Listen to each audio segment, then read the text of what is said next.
Joe, when did you realize your childhood was not normal? I grew up just straight into it. Violence was quite normal for me. We grew up on sort of estates in the south of, like, Downham area in South London and so on. My dad was a heavy drinker. He's, Irish by blood, so it was in his nature. But yeah, unfortunately, domestic violence, towards my mum, towards me being the oldest of, I've got a brother, two sisters.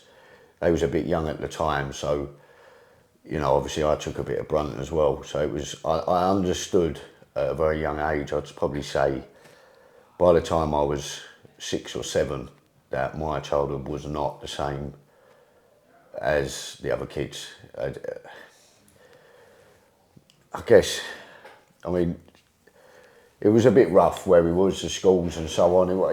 There's a lot worse parts around, but it wasn't normal, and I knew that very early on. But I guess I just adapted to it very quickly, taking I think maybe a bit of a protector role on my brother, my sisters. Not that I could ever defend against him, but of the evenings he would drink, the shouting would start, we'd get locked in our rooms, and I'd be the sort of to try and calm the others down and try and make it normal, So I think, very early on, I understood that, but I just adapted to it, I think, quite quickly. Did your dad only get violent when he drinks? Yeah, he did. Yeah. But he was. It's funny that because my mum didn't know he drank till after they got married. Oh, So he hid it very but well. he was a serious alcoholic. But he would drink every night. He didn't work. He still to this day he hasn't worked since he was a teenager. On the dole, he'd take that money, spend it. So we barely ever, my mum's grandparents, mum's parents were the ones that would come over and bring us food weekly, because we wasn't eating. We was unhealthily skinny, So it was one of them pure neglect of his kids, his family, Wow. and pretty much a nightly thing that went on for about 10 years with my mum. Till one day she picked us up from school, and I remember it well actually. Say goodbye to your friends. We were off. My aunt, his mum, she'd eventually opened up about it, and we left from there. Sort of ran away, but it was definitely hard. I mean, and he for me, I wasn't I wouldn't say that I was beaten as a kid, because I wasn't, but there was times it was things like, one of the memories I had was his belt. He used to like to use a belt, but it would be to put over his knee, and he'd hit me with the belt and say, "I'll stop hitting you and you stop crying." And that started at, again, a young age, from younger than I can remember. My mum saying he was doing it to you before, And how did that affect you as a child? Did it affect you in school? Were you... In school, I was a complete tearaway, yeah. So it affected my school. I ended up I remember I was, even into secondary school, I was always the guy that was having to be pulled out of class to go to a special needs. My attention span was low. But it was more I just went off on kind of vandalism and fighting and trying to, I don't know, I think it was just the violence was normal. Even in the estates we lived on, the neighbours were always trying to, bash each other, kill each other and stuff. We had riot police turning up and all the time. It was a very normal thing. So I kind of embodied that, sadly, at a very young age. But I didn't obviously understand the mental effect it had. If that makes sense, Yeah. And what was your earliest memory of your dad being violent? The starting stages for me was to getting locked in my first real thing that has stuck with me. They say some good memories stick in your head and bad memories stick in your head, don't they? And I remember one of them. It wasn't so much a violent act on me, but towards my mum, and it was that we'd be locked in a room for a good day, and he would say, "You don't feed them." So he'd lock me and my brother into our room, and then she tried to bring us food, and he caught her, so we heard the beating in the hallway. So that was my first memory, and then it quickly turned, after that to just whacks here and there, and the belt and things like that. But it got more progressive. Yeah, that's horrific for a kid living through that and being scared of your dad, and especially if it's somebody who's supposed to be, like the hero, like a kid's hero, and who you should look up to, and then you're so scared of him, Yeah, I think it was.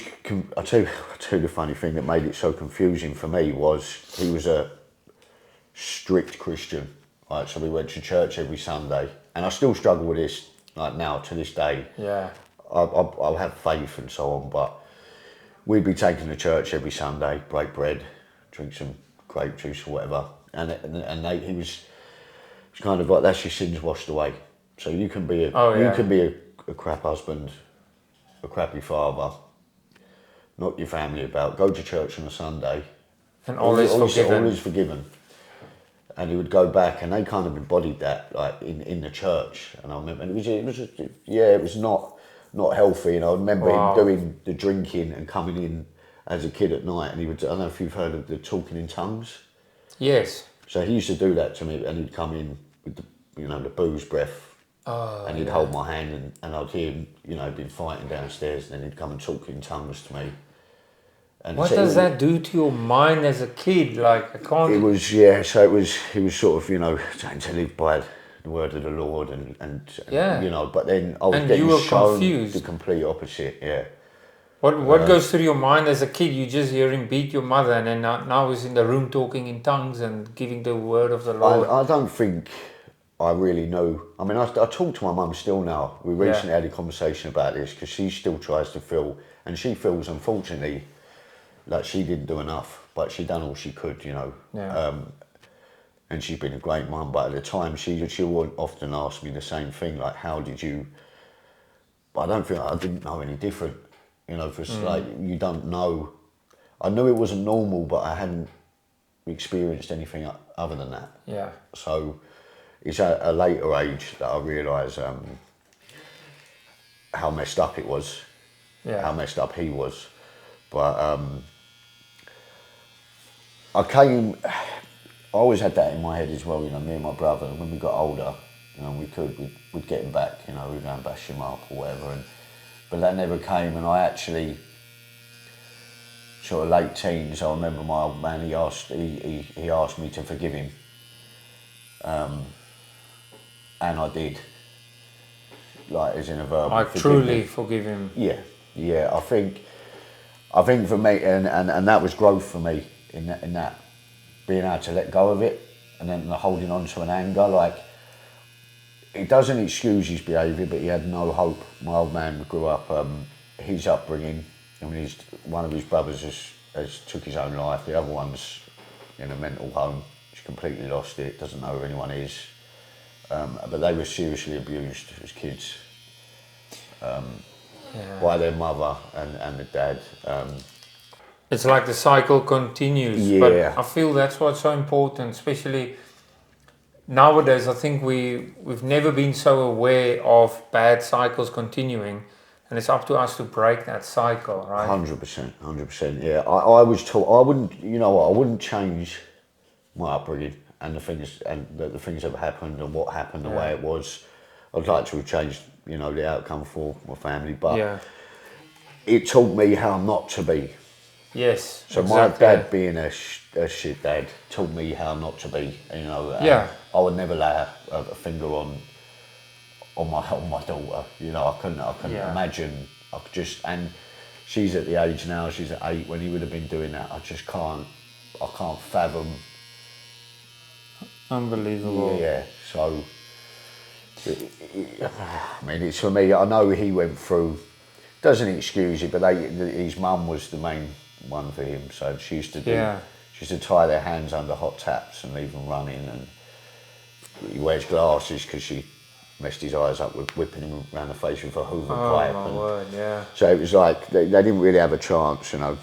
They got more tortured. So and then with the drink, he didn't know any different, and he turned to, unfortunately, used religion as an excuse to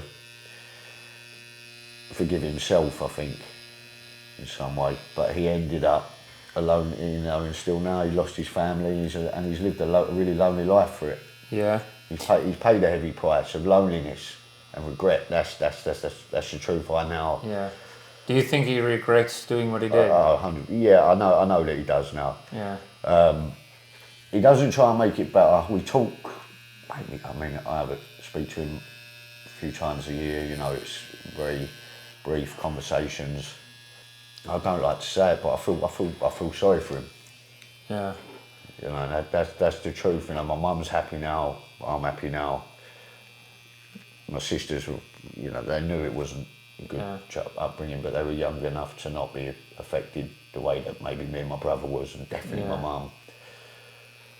So we moved on, and yeah, I mean, I learned very early on that I wasn't made of glass, you know, and they really toughened me up in that way, and I think maybe what led me into doing fight sports, boxing, martial arts, and so on in later life became an outlet for it, probably pent-up aggression.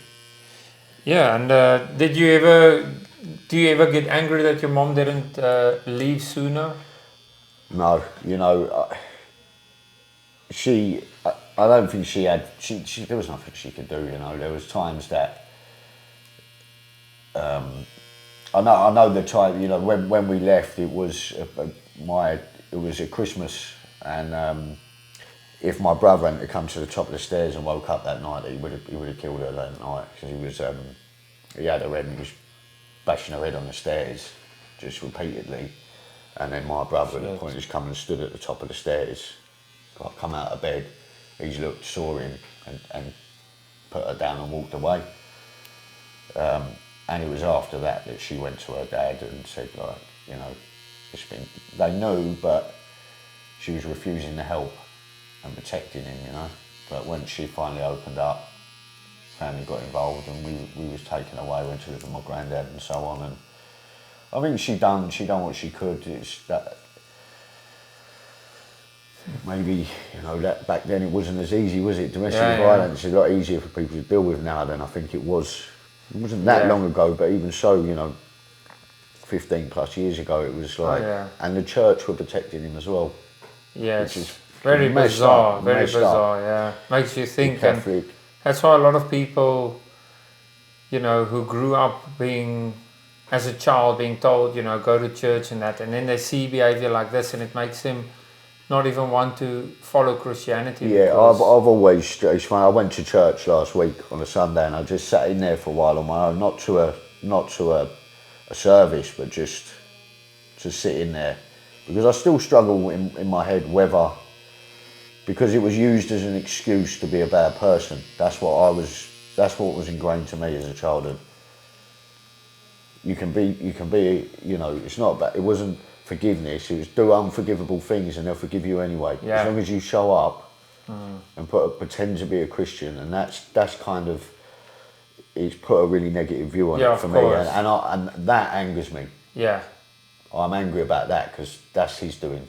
Exactly, that's his doing. I mean, the church. I mean, my mum said to me that that church at the time was a Catholic church. Used to say, like, you know, you have to discipline your family. You have to discipline your children. It was kind of very bad times. And as the oldest kid, at what point did you feel, you know, like you're not a kid anymore? When we left, I remember it's funny. Another thing that stuck in my head. The last incidents that happened, we had these neighbours from hell, right?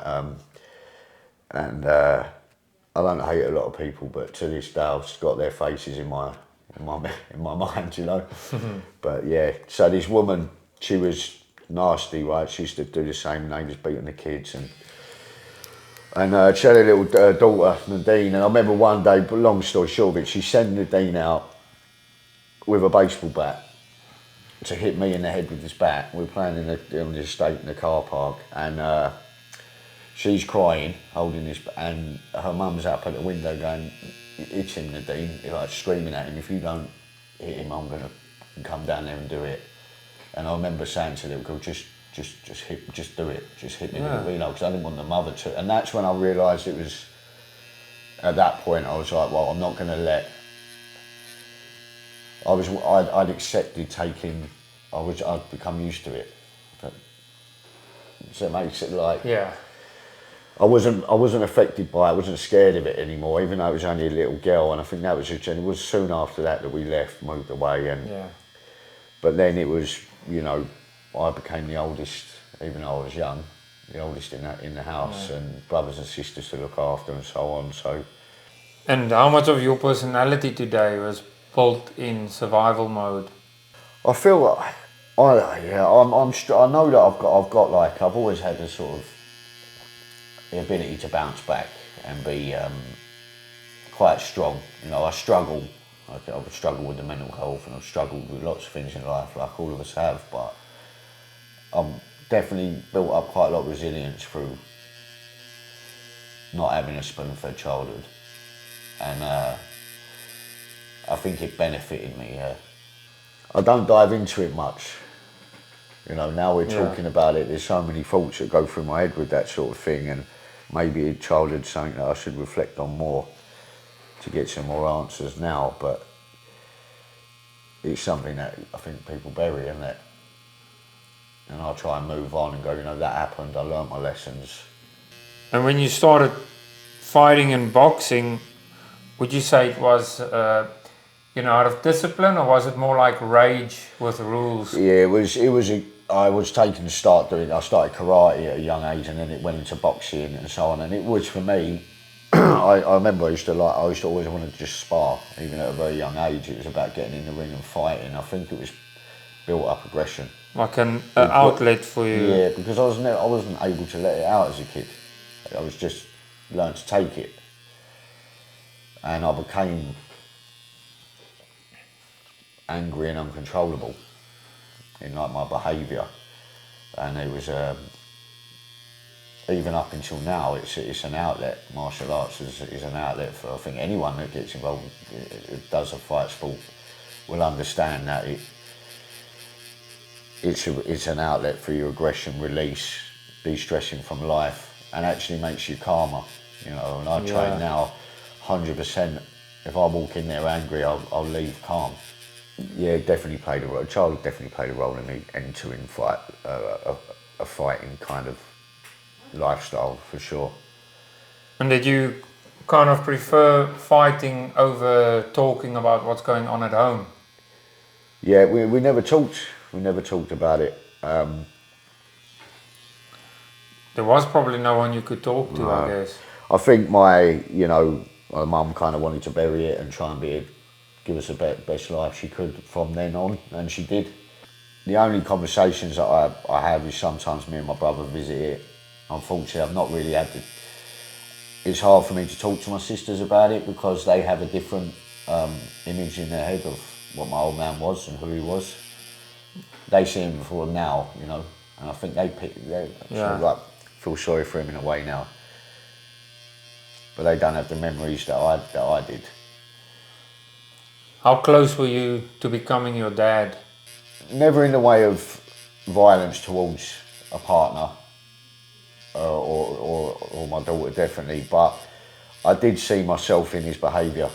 Sometimes the way I was drinking, sometimes the things I'd say.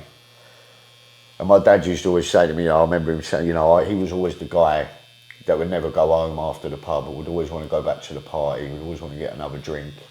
And that was me. I didn't know when to stop. I'd always take it too far. I'd drink till I pass out. And what trait of your dad do you see in yourself? Now I don't really.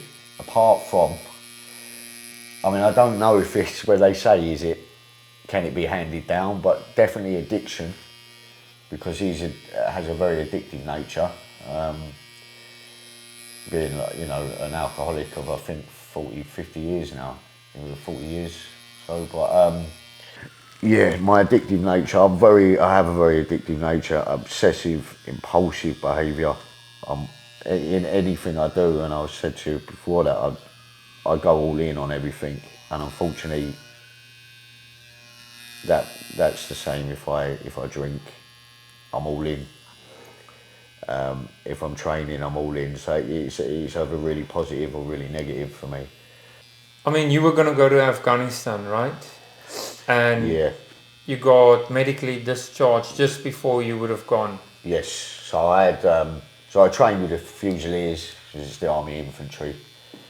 But after training, we was due to go. I think for me it would have been 2010 now, or was the date. Would have been around January. But in prep for deployment, I had on a tab, just a tab, weighted walk, and I've done a little stack, tripped flint onto my kneecap, and just blew my knee out. So I was put into physiotherapy and so on. And in the end, I was told that I was going to be medically discharged because of the recovery time and the risk of reoccurring damage. And I think I never really got my head around it, and I remember being very pissed off, but at the same time relieved because I was in that split mindset. You know, you train to go to war, and then for me, I didn't get to go, which was hard. And you know, the guys that I trained with went. What made you want to go? to to Afghanistan or Yeah, to the army. to the army and Afghanistan. You know why I joined the army? Because I joined at 18, right, and I was just a massive stoner. I was smoking a lot of weed at that point, and I wanted to get off of it. I started working on building sites and whatever. But yeah, it was just smoking and getting stoned all the time, and I just decided I'm going to go to the army, and that's going to stop me, and that was literally the reason that I done it, and All right. started training. You know, so I went, and I was, don't get me wrong, I found the training difficult, you know, and I had my moments that I wanted to quit and so on. But I'm glad that I went, and then I think it was a sense of purpose. For once, like I felt like I belonged, and like I had, you know, I felt like I was somebody, and I think that's what it is. You know, purpose. As men, we need purpose, don't we? We need to be a sense of belonging somewhere, and that was the first time in my life I think I'd felt that. And then it was taken away, and maybe that was a blessing in disguise. You know, unfortunately, a couple of the guys lost their lives on that tour that I would have been on. They were Gibraltar as well, so had volunteered to go. They didn't even have to be there, which is sad, but it could have been a blessing in disguise. But my corporal was a MMA fighter, so that was my introduction to martial arts, and I think like so everything, it kind of all panned out and worked. It all worked out and led to different stages of my life. So that I got discharged, and that didn't lead to where I wanted it to, but it introduced me to martial arts. And when I got out and I'd recovered from my knee op, the girlfriend I had at the time was going out with a banker who happened to be an MMA coach in London, and she introduced me to him. I went up to Limehouse in London. It was like an East End, real grimy East End gym at the time, real old school, but it was brilliant. And I fell in love with it, and that was it. And then that's all she wrote for about 8 years. I was just in the gym as often as I could be, and then again that gave me purpose back. So the army had gone, but now I wasn't. You know, I wasn't going to be the soldier, but now I was the fighter. And have you deployed? Do you think your life would have still spiraled out of control the way it did?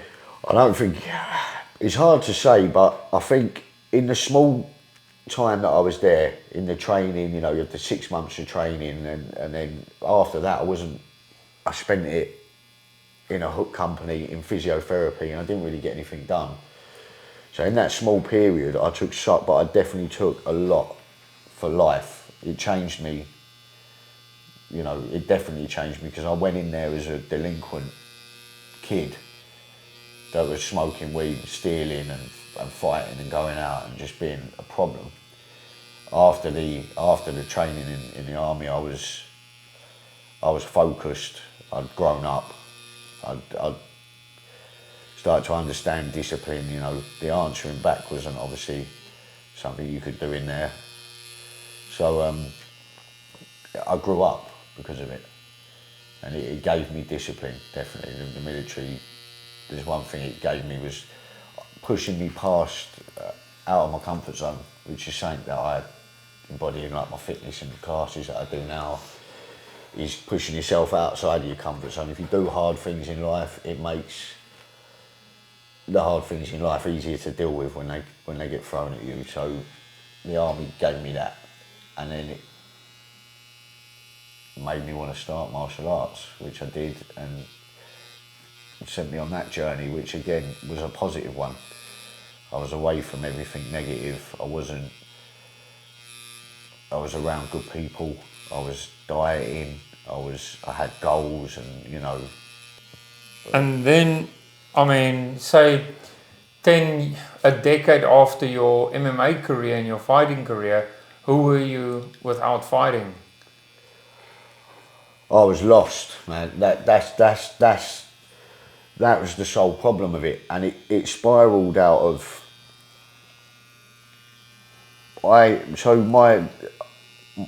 My missus fell pregnant with my daughter around that time, and I remember, and I'd stopped fighting, and you know, we were saying the last fight that I had was at a show called the CFC. It was in Brentwood in Essex, and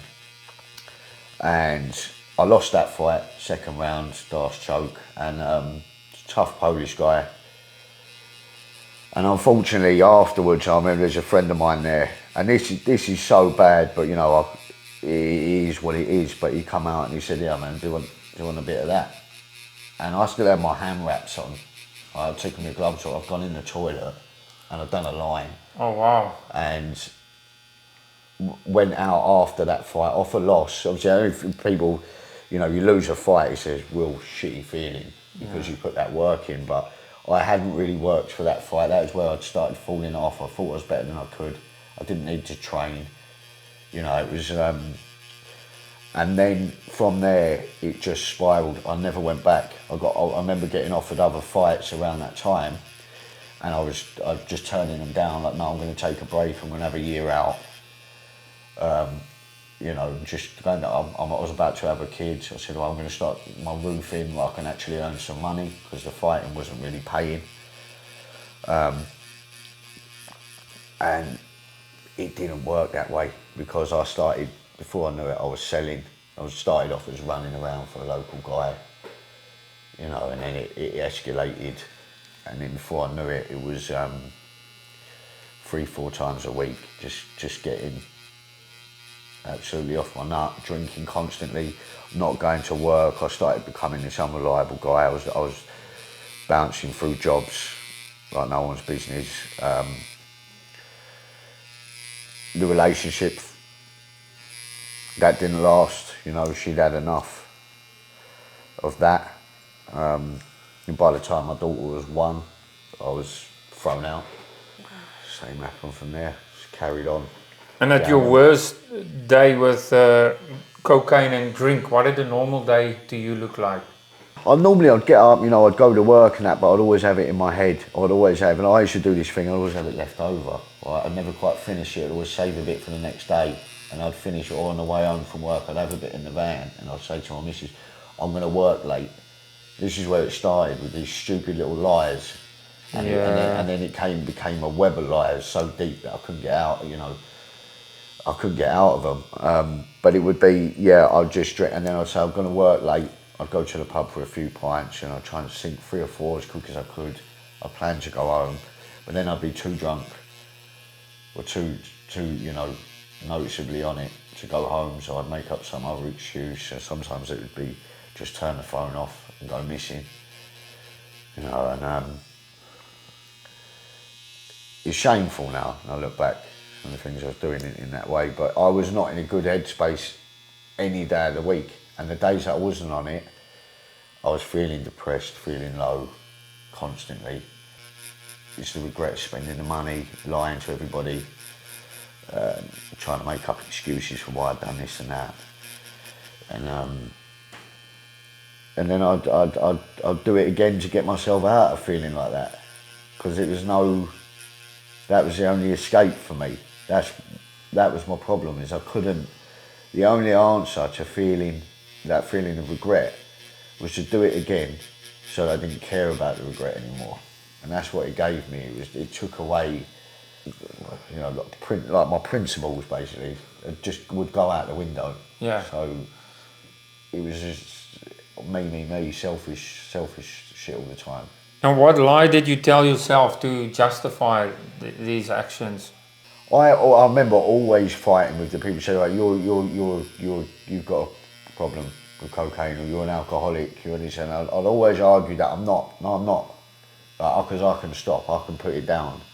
And it was a choice, and it was just because I was stressed. There was always a reason. There was always a reason that I'd done it. I'd had a bad day at work, or I was stressing about money, or yeah. I'd always just make excuses in my head.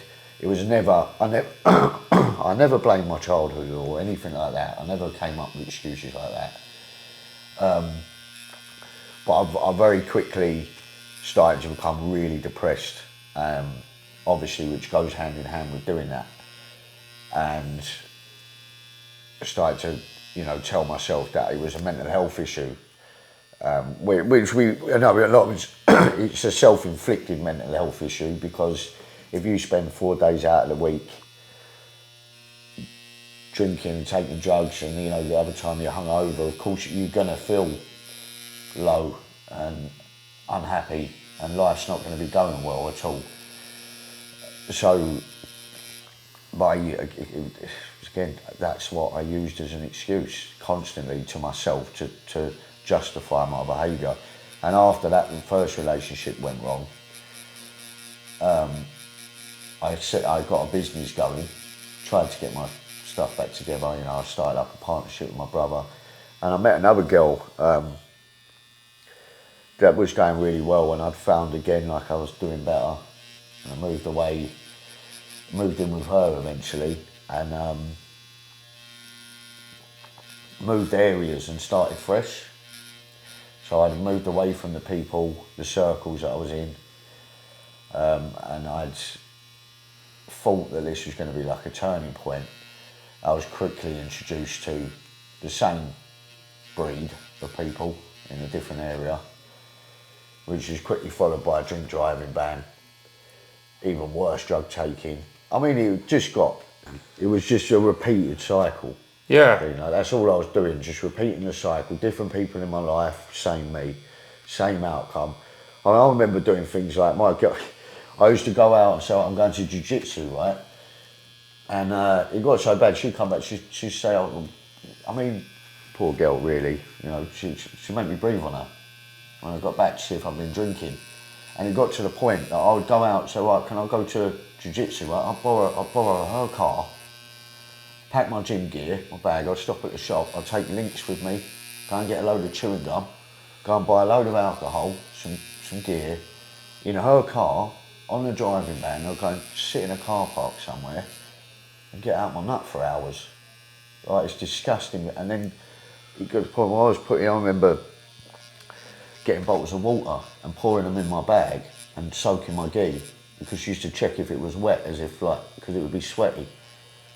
And the times I'd come back and she'd go, your gi's bone dry, you've not been training. And I was going through these extreme measures to stop myself getting caught, and then coming and saying, I'm not feeling well, I'm knackered, I'm going to go to bed. And eventually, of course, this girl left me, right? And then I played victim. You've left me, now I've got no house again. Now I've got no job again. Now I've got no car, I'm on a driving ban. It's all self-inflicted. I was on a driving ban. Yeah. Because I was drink driving. I lost that relationship because I was lying, I was deceitful, I was selfish. It was all about me all the time. And when did you actually take accountability? Like, obviously you were lying and playing victim, but at what point did you, like now, own up and say, it took a while, you know, after that breakup, right, that's when I went back and I was living on my mum's sofa. That's when I really hit rock bottom. And that's when I really understood that I'd started trying to clean myself up. Not stop completely with going out, but I'd really taken a step back. I started getting into my fitness. But I was at a rock bottom, broken point at that point. And I remember it was sad, and my old dear saying to me, and she said this to me not long ago, that they had accepted that I was probably going to take my life. That as much as they didn't want that to happen, she'd come to terms with the fact that it was probably going to come. Because the breakup is what led to it, but it'd gone, so I'd lost the business due to spunking all my money on drugs and drink. I'd fallen out with everyone that had worked for me. I owed money left, right and centre to builders, merchants and so on. I was on a drink driving ban for 2 years. My health was just shot to bits. My relationship with my daughter's mum was a complete mess. This girl that I thought at the time I wanted to spend my whole life with wanted nothing to do with me. I had no job, it was, and I just got to that point of like, I don't want to be here anymore, I can't, what's the point?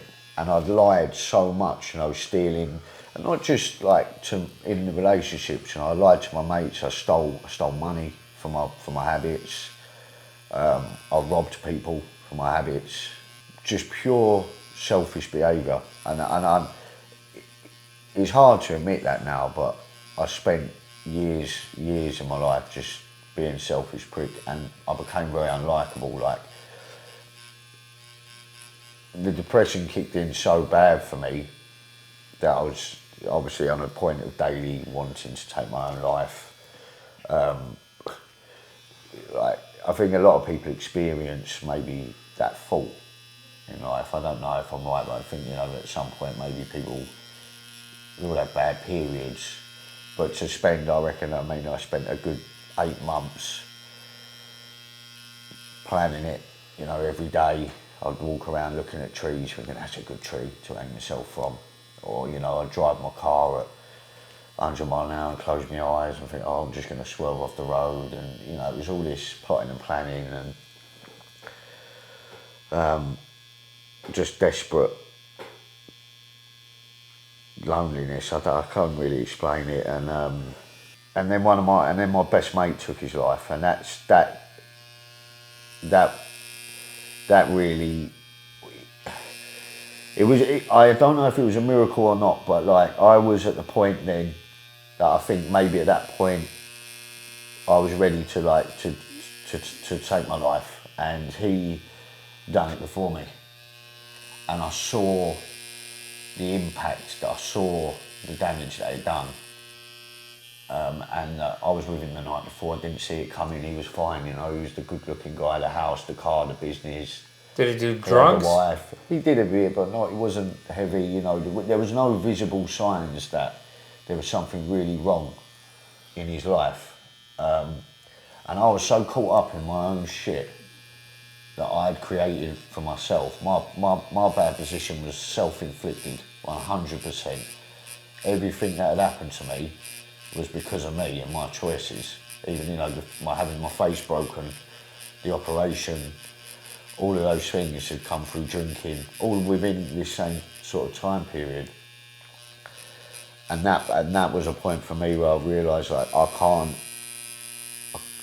need to be around for my daughter. I need to start taking accountability and start fixing my life. I need to step away from the drinking, the drugs, and I ran out of, like the saying, wiggle room. Like, for me, that's why I realised I ran out of wiggle room. Right, there was I couldn't tell any more lies. I had told them all.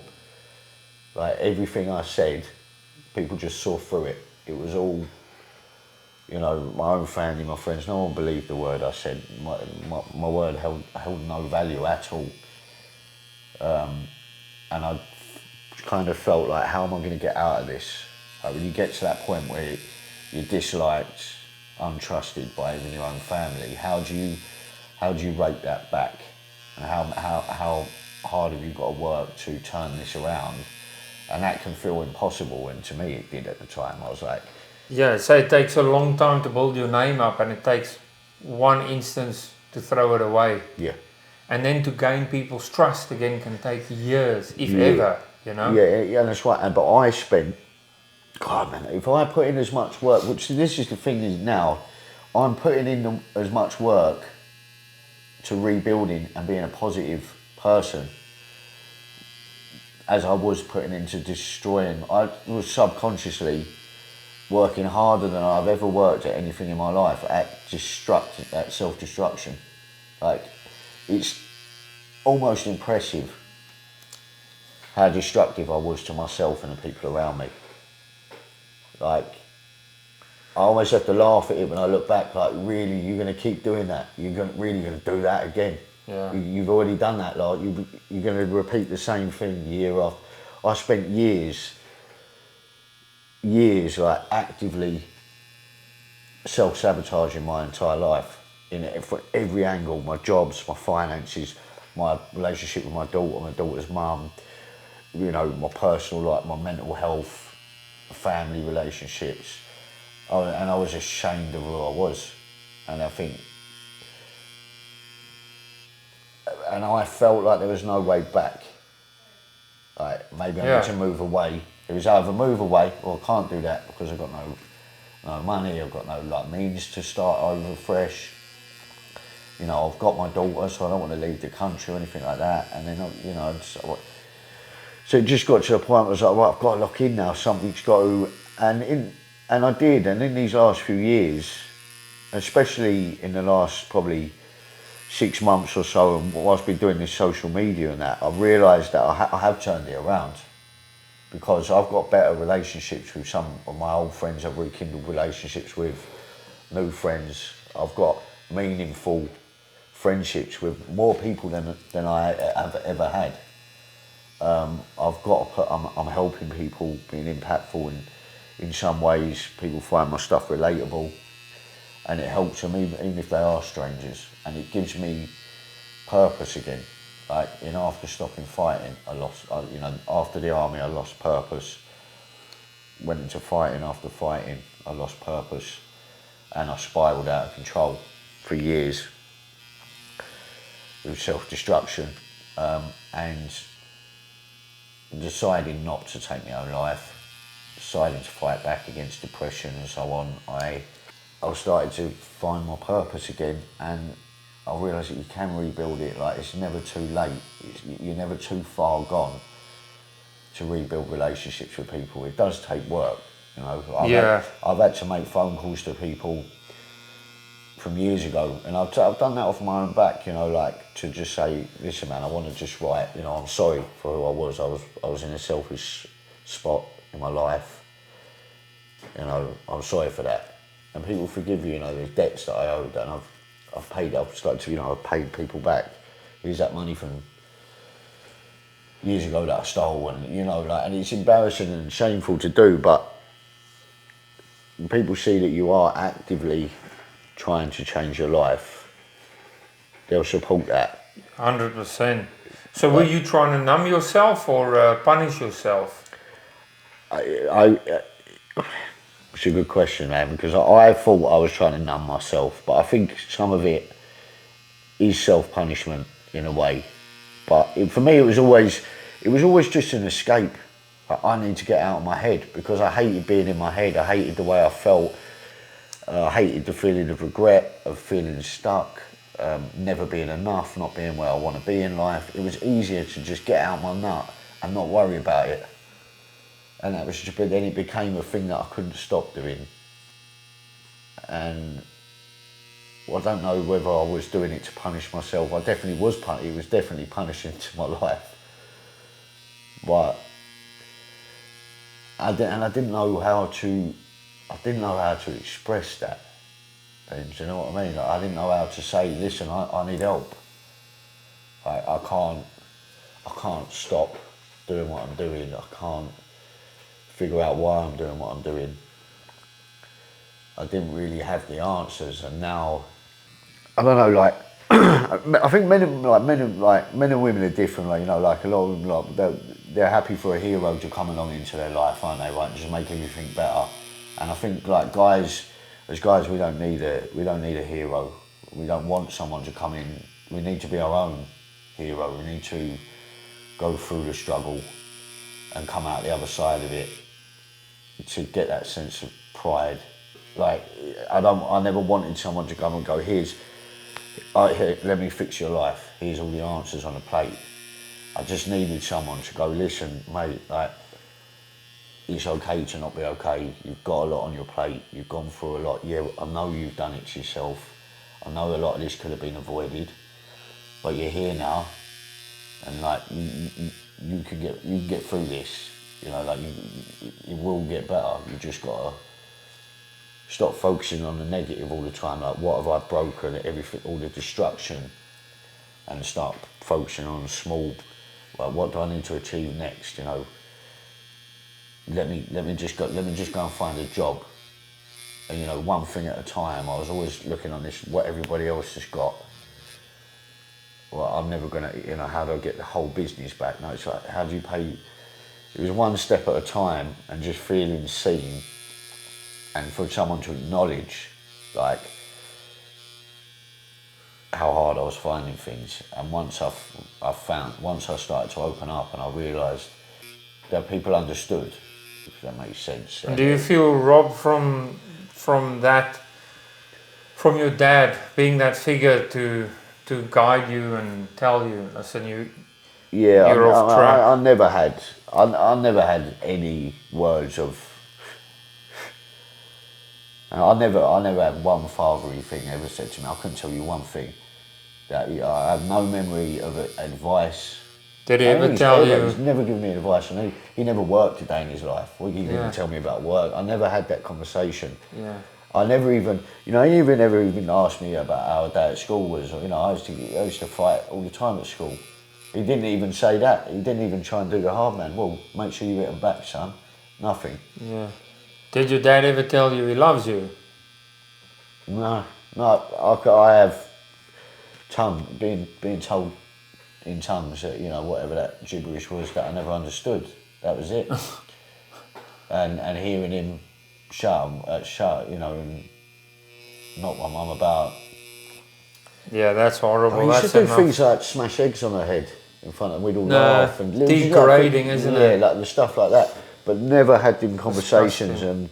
But I had my granddad, and he was probably the best man that I ever had in my life. Although he passed away when I was quite young, not long after leaving from my dad, actually. But he was a really good guy. He was an old school traditional Jewish family man. And he played that role. He played a bit of a father role for me. So I was grateful for him. But I was never taught how to express, and I think I bottled it all up massively. And I understand now that it's hard for men to talk with mental health and so on, and because obviously there is the, you know, to an extent, I don't agree with the man up stuff, you know, to an extent you've got to suck it up a bit and get on with it, because ultimately no one's coming to help us. You have to make that decision to start getting your life back. That's on us as individuals. Like I say, no one is going to come and fix it all for you, but guys do listen, you know, like we understand that it's hard, and we all carry this invisible weight around, I think, you know, on our shoulders that's there for so many guys, because we want to have purpose, we want to be respected, needed, you know, and be a provider or whatever. And if you don't have that, you lack your purpose. And makes you feel empty inside, really, doesn't it? It can be, but there's so many guys that feel like that. And I think even if you are doing well, you still feel, you know, how many guys out there that have got, they might have the successful business, the wife, the kids, they're happy with, you know, a family that does appreciate them, love and support them, and still feel like it's not enough. And they'll go to work every day and work themselves to the bone because they feel like they're not good enough, you know. And then how does that guy say, listen, man, I'm struggling? Because everyone will go, well, look, what you got to moan about, man? Like, at least you've got a house, at least you've got a car, at least you've got a business, and their problems get shrunk because they're not broken, they're not a rock bottom. Nobody's, you know, I think for men it's like, people will talk, if someone dies, people will speak, but other than that, suck it up and get on with it. And I find that really, everybody's problems are different size problems, but it doesn't make them any smaller to an individual. And for me, I never felt that my problems that were in my head were big enough for me to voice. So I never did, and I bottled them up. And my outlet was drugs and drink, which changed me as a person, changed my personality, made me deceitful, turned me into a liar, a cheat, someone that just lived for me. And I pushed away everybody in my life, everybody that I loved, everything that I loved. And it's a sad place, which led to a depression, self-inflicted depression. But nonetheless, when I'd stopped with doing all of that stuff, that's when I realised, okay, I still feel like this. So there's something not right with my head. I struggle in my head. But by removing substance as an outlet, I needed something else, you know, and that became fitness for me. Like, I always trained, but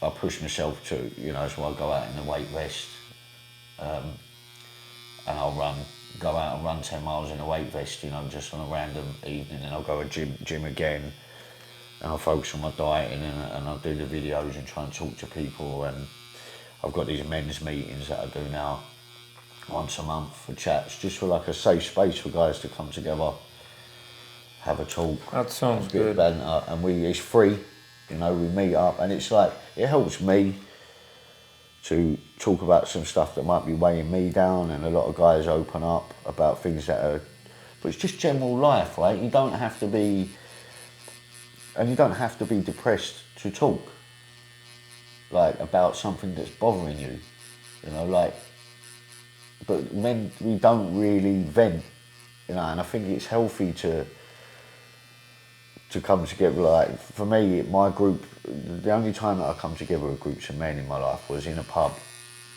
under the influence, and it was all nonsense, and it was just bad for each other. Didn't help, you know. Oh, your girlfriend's left you, all right, well, let's go to the pub and get blind drunk, which had turned into a 3-day bender for me.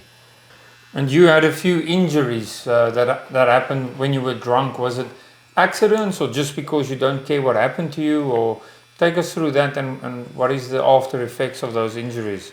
I think I definitely had a lot of injuries. I thought, after I stopped doing martial arts, I had a bit of, you know, I'm not a big guy, but I had a reputation. At the time, I was living in a reasonably small village, right, and I was the only one there who was a cage fighter, okay, so it was like, oh, you know, Joe the fighter. So I had this, we'd go out to the local pubs, it was always like, you know, people want to fight the guy who can fight, right? It's and so I always got in a lot of trouble, and I've never been one to back down. Now I'm different to that, but I had them periods. So fighting was something that happened a lot. I had multiple incidents, you know, like having my finger was one that was after a funeral. This was at a wake of one of my good friends, and we got so drunk that we all started fighting, and the guys tried to chop me in the head with a meat cleaver, which I managed to defend, but at the cost of my finger being basically chopped off. I had an operation on that, so a metal rod, and I've got scars in the other, chunks bitten out of the arm, pub fights, but my face was one that I was attacked in London Bridge with a knuckle duster, and it broke my face in 6 places.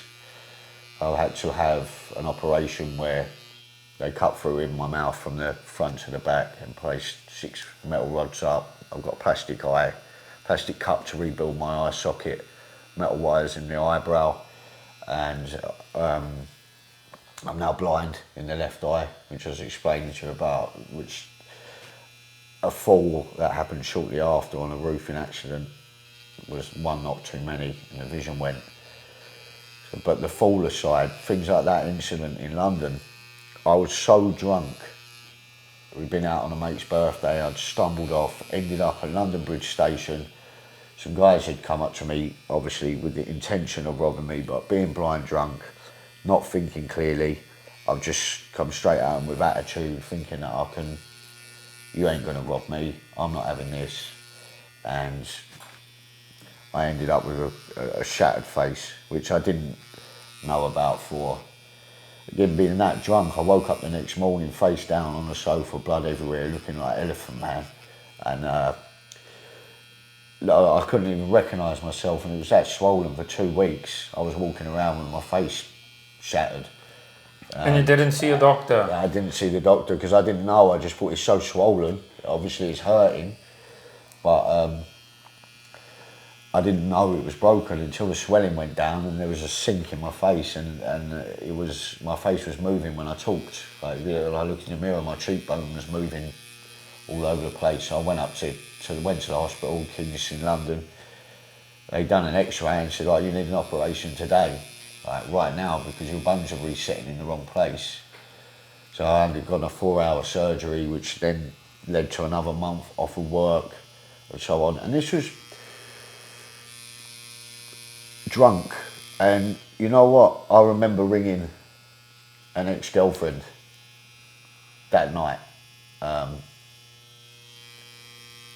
for attention. Like, I've been bashed up. It was that playing victim again.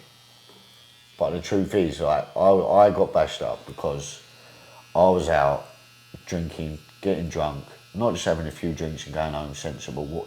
Why was I paralytic, walking around on my own and left all my mates? And I was definitely doing it to myself, and I think it got to the point where I would leave people and do it on my own, you know, like the secret drinking and the secret drug taking, like, because I got to the point I was ashamed of not just what I was doing, but who I was. And maybe that is like a form of self-punishment in a way. But I'm able to look back at it and talk, although I'm ashamed of it.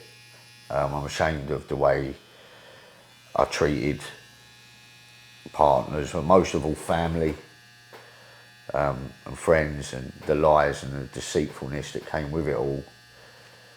And I think that's going to take when do you ever really make up for that? But I'm doing my best now to be the best version of myself that I can, and to try and right my wrongs. And like I say, it's that running out of the wiggle room. Like, my web of lies was so big now that there was no room to, like, I just couldn't continue that lifestyle anymore. Like, there was, I mean, how I didn't go to prison is a miracle, you know, for a start, because now I'm thinking about it, always hard to get the words out on it.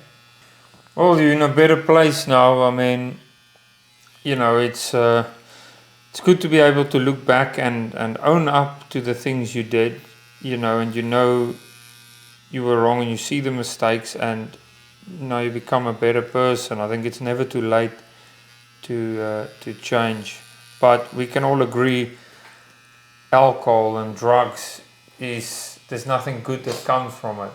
No. Like the accidents, and you know, one thing leads to another, and you have one pint too many, then you don't go home, you switch your phone off, buy drugs, you know, and next thing you know, you're in a fight in the street 3 in the morning. Yeah, that's, everything for me it all spiralled out of control. I mean, it might not seem massive to everyone, but at that point for me, like, you losing where you live, losing, you know, ruined relationships, losing a business, losing my driving licence, was followed by losing, like, who I was. I'd lost my purpose. Like I no longer had a business. I was no longer a fighter. I didn't have a girlfriend. I didn't have a job. I was a bum. And then it comes to a point where I'm borrowing money, stealing money, taking drugs, you know, doing whatever I can to get it. And you lose your identity. And then I actually started to not only did I unbecome this half decent person that I was, I'd done a really good job at sabotaging it even more. You know, I became someone that I wasn't. Like, I didn't know who I was anymore. It's not even a case of losing your identity. I'd completely changed who I was as a person, and I wasn't a good person. I wasn't a good guy, and no one liked me. You know, and I didn't like me. And that feeling of, you know, man, I'd look in the mirror and cry sometimes. Like I couldn't recognise, like, and not knowing how it takes a real strength, like, to look at yourself that way, to be able to hold yourself accountable for your mistakes, for your fuck ups, and say, you know, look yourself in the mirror and say, listen, you done this to you. Like, and that's why I'd got to that point. I had to do that. You're no longer a victim. Stop playing victim. Own up for the fact that you fucked up everything with your bad decision making. You're running away from responsibility, burying your head in the sand, taking drugs to escape dealing with your own emotions, the way you feel. That's another thing. It was like, it's easier to get drunk than to try and understand why you're thinking the way you're thinking, why you're feeling the way you're feeling.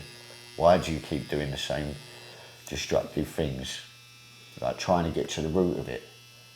You don't want to think about your childhood. You don't want to address the fact that your relationship didn't work because you was a shit boyfriend, not because she was a bitch that you told everyone she was, you know.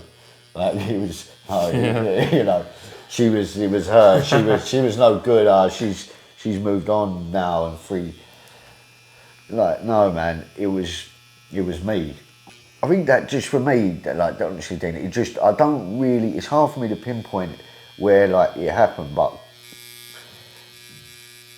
I accepted and took accountability for everything that I had been doing over the last few years.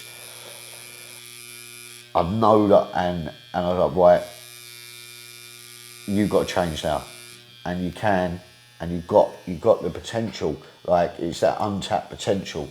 Listen, if I had joined the army and got through training, I'd worked my way up to a professional cage fighter. You know, I'd achieved that. I worked on you know, I'd done little things like, you know, I was on Games in London and a few episodes on telly and stuff, like, I was working as an extra. Yeah. So, like, little things that I'd say, I'm going to get into doing a bit of stunt work and spat work, and I managed to get myself on some shows. And I've always, and I was like, I'm going to set a roofing company up. I've done it, but I sabotaged and ruined everything. So now I'm at that mind of, well, what if I can do all of that, then I can do it again. But this time, I'll put that effort into growing it, into building healthy relationships, into not lying, and, you know what I mean? Like, yeah. I've got that potential there to do good things in my life, and I think substance abuse removes you that it removes your self-confidence. It removes the belief that you can do something positive with your life. And for me, it did. I was like, I've ruined everything too much. Everything's too far gone. I can't come back from this. But that's not true, you know. And now people look up to me, and I feel like a fool sometimes when people say, Joe, man, like, you really inspire me.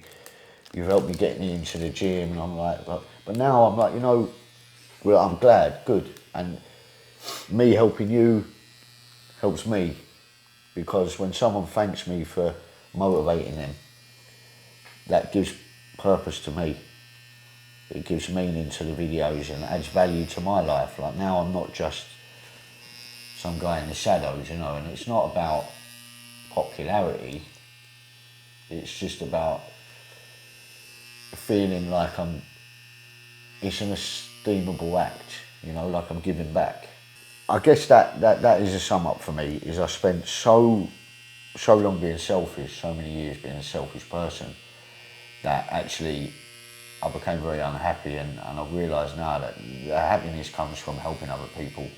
when you give back and you do something for someone in a selfless way without expecting anything back, trying to help others because you care and you want to see other people do well, that comes back to you in a positive way. And I've found that it has come sort of full circle for me now, that it's started to pay off, not only in helping other people but helping me. And I feel happy now, like without the material things.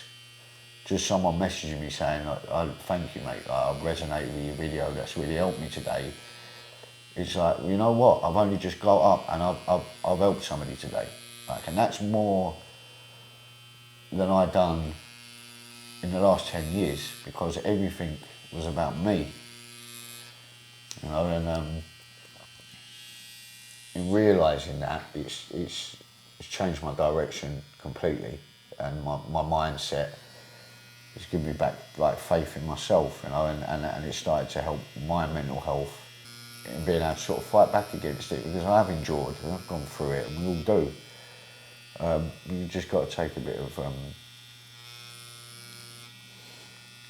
you know, you pat yourself on the back. Like for me, that's what I've had to go, you know. Instead of comparing it and comparing my problems and burying them,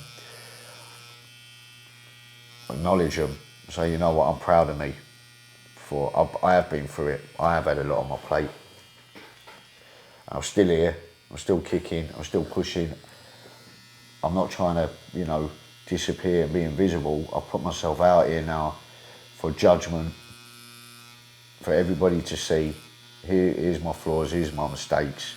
Yeah, I messed up. I'm going to try and do good now, and I'll try and help as many people on my journey that I can, and I'm at peace with that now. Like I feel like a good person who's getting my life back, and it's on good track. And you said if it weren't for your daughter, you wouldn't be here. Does she know that? She doesn't know that now, no. She's been in hospital the last couple of days with bacterial infection. She's fine. She's out now. She's going back for blood tests. But you know what? I'll say I spoke about this in a video before, but she doesn't know that the reason I'm here is because of her. But there was the point of me wanting to take my life. I attempted to write a note to her, like a goodbye note to my daughter, who at the time would have been 4 at the time. And I remember sitting for hours with it, debating, you know, I wasn't going to write anybody else a note, but how do I explain to my 4-year-old daughter that her dad's not going to be here for the rest, you know, he's not going to be around, and how do I word this? But I can't just go without saying anything. You know, it was this real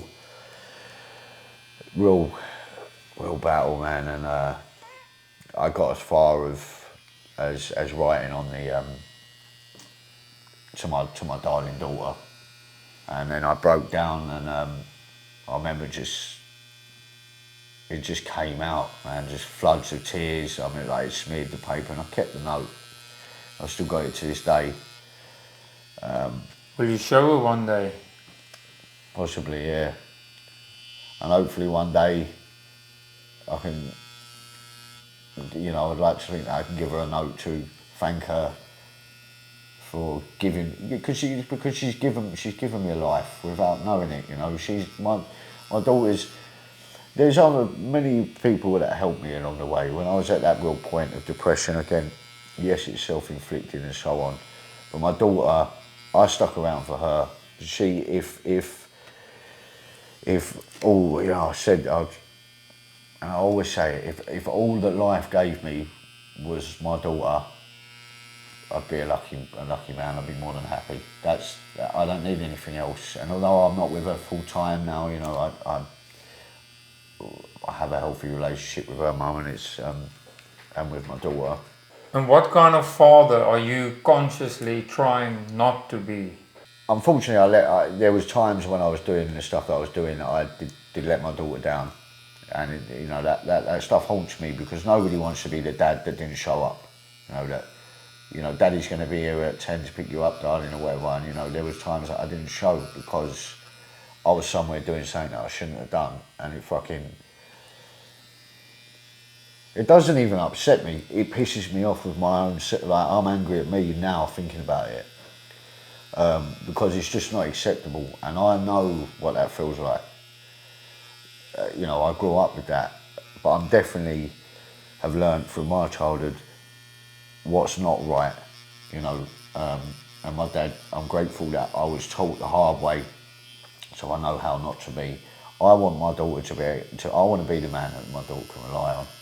But she needs to be able to rely on her dad to be there when she needs her, for whatever reason that may be.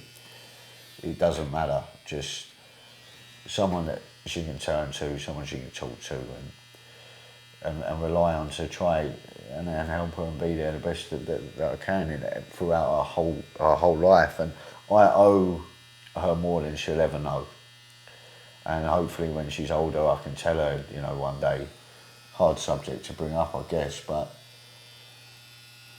that she saved me then, you know. And if she's 25 and she asks you about this chapter in your life, what would you tell her? Because I'm ashamed. I'm ashamed of who I was and the things that I'd... You know, listen, it's not like I spent half my life in prison and I went out and done some horrendous crime, but the stuff I was doing was criminal emotionally towards like my family, towards my friends, towards myself, to, you know, the constant letting people down and something. Like, I don't know how. I think I try to be an open book, transparent, and be honest about everything, and I think it's important in growth, moving on, especially for men that are trying to get themselves out of this place of self-sabotage and bad habits, bad decision making. You have to be brutally honest with yourself, and that also means being brutally honest with anybody who needs to know the answers. If that's a future girlfriend, if it's your child, you know, you asking me the question, like, I need to be able to be honest. You know, it's not just with yourself in the mirror, but with anybody that answers. It's not easy to put yourself on social media and say, listen, I'm selfish, I lied, you know, I've done this, I've done that. But people, I think, you can't expect to be forgiven without the honesty. So for me, my daughter, she'll get the full, honest, open truth from me if she asks. Because I think you need to understand, and that's, you can't see how far someone's come. You know how far somebody's come without knowing where they've been. Nobody's got it figured out, have they? None of us have got it figured out. No one's kind of wing it. No one's a finished product, and we're all in you know, it's constant progress, constant state of progression. Yeah, you got to constantly work on yourself. Yeah. It's not okay, one day you've done it all. You got to every day take a step in the right direction, right, and build on yourself. Yeah, 100%. No one's completed life, and we're all a work in progress. Yeah. And every day we need struggle, we need change, whether that's good or bad, you know. And I'm a great believer in, like, this is why I do a lot of things now that are hard, and I'm able to be honest about all the shitty things and the shit person that I felt I was. The reason I'm being honest about it is because it kind of highlights the personal growth for me. Now, whether materialistically or whether to somebody else it looks like real progress, it doesn't matter. To me, I know how far I've come mentally, like as a person, because there's nothing you can say to me, man, that I haven't already said to myself and wouldn't openly say to anyone that asks. So the judgment is gone, and I'm just working every day on being the best person that I can be, the best version that I can be, trying to give back where I can, because I understand that I've lived a very selfish life for a long time. It's important that I try and give back and rebuild relationships and build new ones based on honesty, truth, and not being a crappy person. And then hopefully, you know, just because I was used as an example of someone not to be, doesn't mean that I can't be used as an example Oh, you should be, of how yeah. you should be in the future, you know. Now, what's the first step you took to come out of that bad space you were in? For me, it's always been a thing of fitness. So it was getting back into the gym, back into. Funny enough, I used a weight vest for that because, as cheesy as it sounds, that weight vest is relatable to the weight of life. It's like a physical manifestation of the weight that we think that we carry on our shoulders. And I used to put the vest on when anything got hard for me, and I'd go out and I'd run, and then the runs become further and further and further. Started doing my push-ups when I was out and so on. But then I'd get back, and it's like I'd take the vest off, and I put it down, and it's like I'm putting down my problems now. I've just outworked them. Something's bothering me, and I decided to put on some extra weight and go and work hard and push back against it. And then I felt like I'd earned the right by doing something hard to take that weight off a little bit. And it was like, by physically training myself, I feel like it strengthens me mentally, you know. I'm a firm believer in that like physical exercise builds mental fortitude as well as physical strength, you know. So, Yeah. and I kind of embody that now, like for me it's transferable. Like I always say to people, I run these fitness classes on a Wednesday and we do strength conditioning and stuff, and it's like I push people because like it's that you have to do hard things. If you choose to come here, you choose to put yourself through something really difficult out of choice, then when life throws this unexpected difficult situation at you, you're going to deal with it better because you choose discomfort, you choose hard. Instead of just using exercises as just exercise, I started to really dive into like how it was helping me mentally, and that it's not physical, it's a mental game. And every time I exercise and I train, I get mentally stronger. I'm building mental fortitude and toughness, and that transfers to the rest of my life for me now.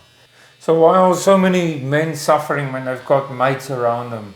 We need, as men, you need groups of guys that come together and do positive things. But I believe by having open talks, which is what I'm doing now, but physical exercise and openly talking about the problems that are going on in your life at an earlier stage. Like it doesn't necessarily, you don't have to be manic depressed, you don't have to have bipolar, you don't have to have an addiction. You can just say, listen, my boss is a prick and it's doing my head in and I don't like my job anymore and I don't want to do it, and I can't quit because I need the money, you know. And someone will go, well, I understand. And then someone might say, it's all right, why don't you come work with me?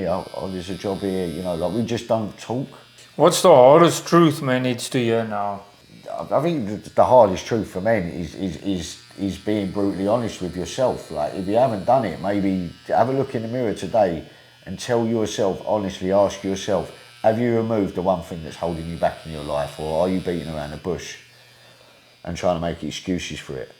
Like, are you drinking too much and you know that that's holding you back, but you're going to keep saying, yeah, but I just, you know, I've got a handle on it. I don't, you know, it's only once a week, or it's only once a month. Like, but what happens when you do it once a month? Is that wrecking your whole life every time you go out? Like, that needs to stop. I had this look at your life from an outsider's point of view, and I heard a thing the other day where someone said like it's like watching a movie, right, like a horror movie, and you go, it's obvious, man, like the murderer's in the cupboard, or they're behind the couch, or like it's your boyfriend, you need to leave your boyfriend, you need to leave the relationship, it's your job, you need to quit. Like from somebody else watching your life, what would they tell you you need to change? You know what that is, and that's what you need to do. And I think that's the hardest thing for a lot of men these days, is often the thing that we need to change the most and that we know is holding us back in life is a lot of the time something that we don't want to let go of and we're holding on to for some stupid reason. Whether it's been like, for me, like your drinking and so on, it's always been a coping mechanism. So that's really hard to let go of, because I can't just drop it. I need to replace it with something else, because if I don't have something to help me cope, I'm not going to cope. And my last experience of trying to remove the thing that helped me cope was I wanted to take my own life, because I didn't know how to deal with life without a distraction. And I learned to replace it with something positive, which has now led to practicing positive thinking on a daily basis and practicing mindset. For me, it's like now I'm trying to build my own life through that sort of way of thinking. Yeah. Which only came through hardship, heartbreak, fuck-ups, depression, pain, all of it. It all had to happen. It's all part of the journey. It's made me who I am, makes you who you are. Yep. You know.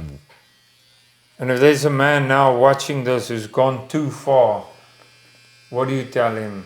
To anyone who feels like right now that they've gone too far and that they can't come back from it, like maybe you've ruined your relationships with maybe your family don't talk to you, maybe, you know, there's a lot of guys that unfortunately now go through the custody battles with the kids, right? There's such a common thing, and you know, the dad often doesn't get to see the children.